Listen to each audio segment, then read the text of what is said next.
Sa Colosas 2, ganito ating mababasa sa versikulo 23.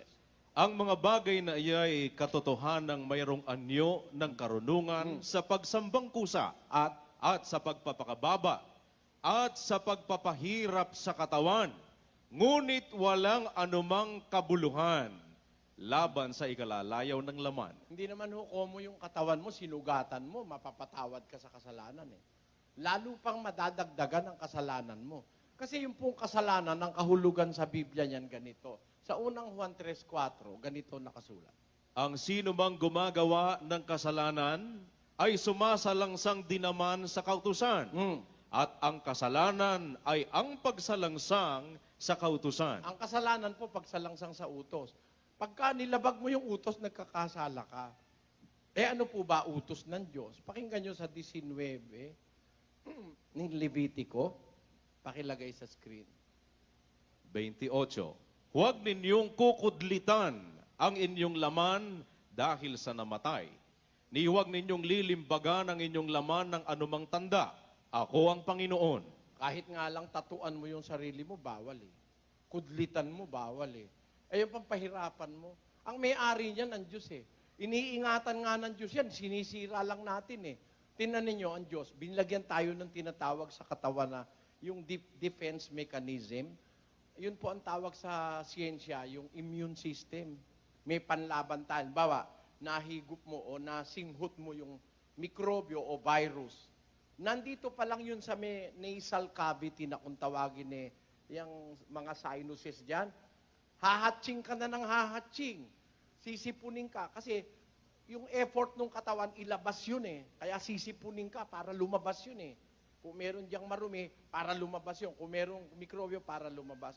Ang katawan po natin, merong defense mechanism, yung ating immune system. Ngayon, ano ibig ko sabihin? May pandepensa ang katawan natin. Dahil gusto ng Diyos maingatan yung ating katawan. Binigyan tayo ng depensa. Meron tayong panlaban sa mga mikrobyo, mga sakit. May ginagawa ang katawan. Halimbawa, merong pumasok na virus.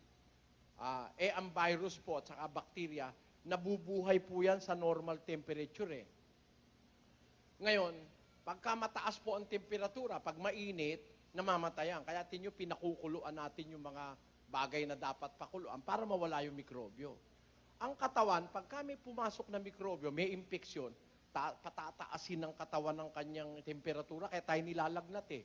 Yun pong lagnat, hindi po masama yun per se. Panlaban ng katawan yung para mamatay yung bakterya at saka yung virus. Tingnan niyo yung mga bakuna, yun inilalagay sa ref yun eh. Kasi gusto nila yung malamig eh. Pagka mainit, mamamatay sila, hihina. Kaya ang panlaban ng katawan, pag may infeksyon, may viral infection o bacterial infection, pinatataas ng hypothalamus yung ating temperatura kaya tayo nilalagnat. Para wag masyadong makarami yung bakterya, wag masyadong kumalat. Yun po ang defense mechanism ng katawan. Meron na tayo diyang natural na pansanggalang sa katawan. Dahil gusto ng Diyos, maingatan niyang katawan.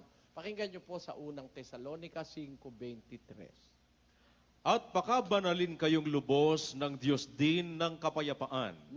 At ang inyong espiritu at kaluluwa at katawan ay ingatang buo na walang kapintasan sa pagparito ng ating Panginoong Hesukristo. Gusto ng Diyos maingatang buo yung katawan, kaluluwa at espiritu. Tapos sisirain mo. Tayo, kalukuhan yung tinuro sa atin. Biro mo, kukuha ka ng panghampas, hahampas-hampas kang ganun. Sa Pampanga, sa amin, merong panghampas yung mga tansa na, igaganon doon sa, nagdudugo. Yun po, maling-mali na aral ng Katoliko. Para ka raw mapatawad, parusahan mo katawan mo. Hindi po. Ang pagpapatawad sa kasalanan, nakukuha sa pagsisisi. Pananalangin, pagpapatawad. Bawa, may nagkasala sa'yo, magpatawad ka para ikaw naman patawarin din ng Diyos. Marami pong remedyo para tayo mapatawad sa kasalanan. Hindi po ang pagpapasugat o pagpapahirap sa katawan. Maling-mali po yun. Kaya alam nyo, kung ako Katoliko, siguro magbasa kayo ng Biblia. Magbasa lang po kayo, matutuwid ang ating paniniwala.